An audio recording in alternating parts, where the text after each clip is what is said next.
working with many musicians, I tend to feel that their swing waltz needs a bit of work. So what I've done in this tutorial is I've created an exercise that's really going to help you with a few things. Number one, hand independence, so left hand, right hand independence. And of course, we're going to work on our swing rhythms. And also, what scales would you play over the tune All Blues to help you solo better? So that's the exercise we're going to do. Stick around until the end because there's a couple of reasons to do that. One, I'm going to share the sheet music with you that I've written out entirely. It's absolutely free to download. I'll post that link later on. And two, I'm also going to play it in the office on the keyboard so that you can see the notes light up with Chordie, and that's going to help you with your practice. Okay, let's take a look at the sheet music. First, there's that left-hand bass line. Now, it's actually played an octave below what it's written, but you don't need a bunch of ledger lines to make it more difficult to play. So let's first take a look at that bass line. It's very iconic. I think it's important to learn it properly so that you get the swing feel. So in the left hand, it's basically this. All I use is the fifth finger, second, and first finger.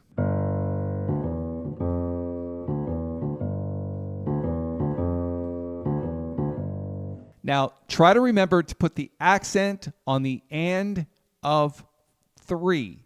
So when you're doing this, that note there.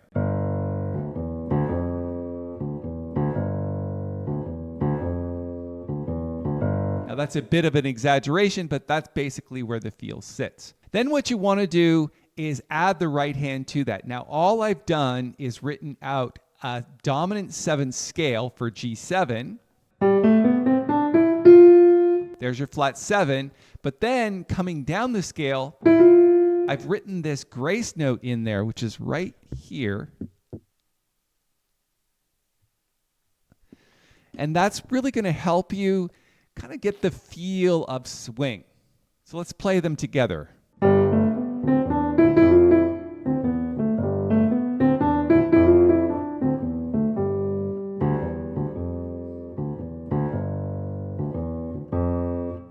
The only other thing that I can say about that to make it swing harder is in the right hand, the accents are on the and of the beat. Here's an exaggeration.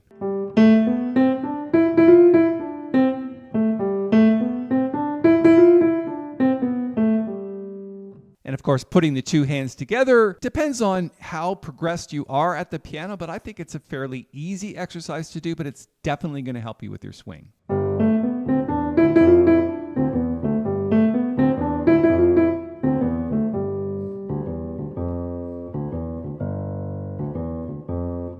Now, the interesting thing is when it switches to the C7 chord at bar 9, in the original recording, the left hand stays exactly the same. It plays that G7 chord in the left. So you're going to play like this.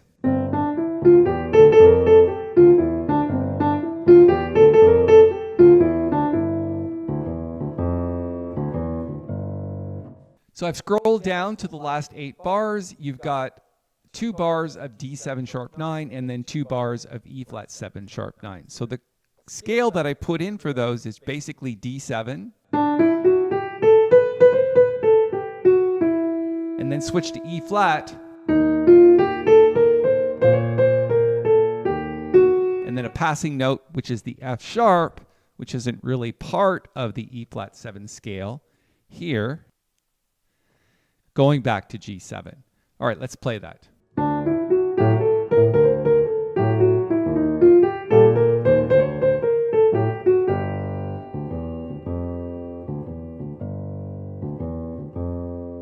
So then what you want to do is speed it up a little bit and play the whole exercise as many times as you can until it completely sits underneath your fingers.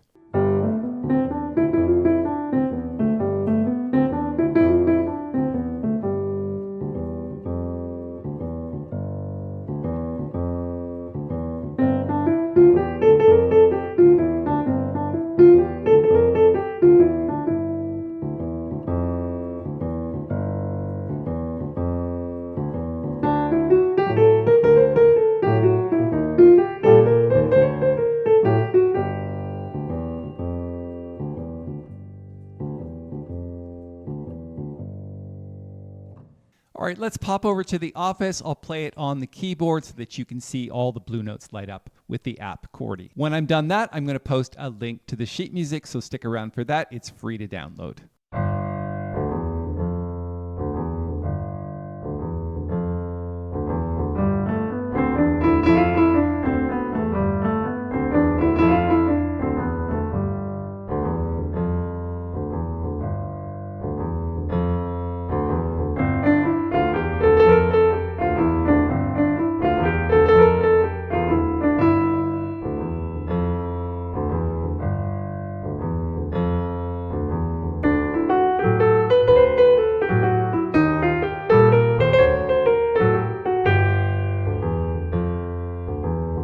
All right, there you go. There's a great exercise to play overall blues. It's going to help you with your swing waltz rhythms, your scales, your hand independence, and a bunch of other things. So if you want to download the sheet music, I'm going to put a link up here in the corner. It's also in the description below. It's free to download. It just takes an email address. And while you're here, if you wouldn't mind just reaching down, hitting the thumbs up button, it really helps us here at the channel.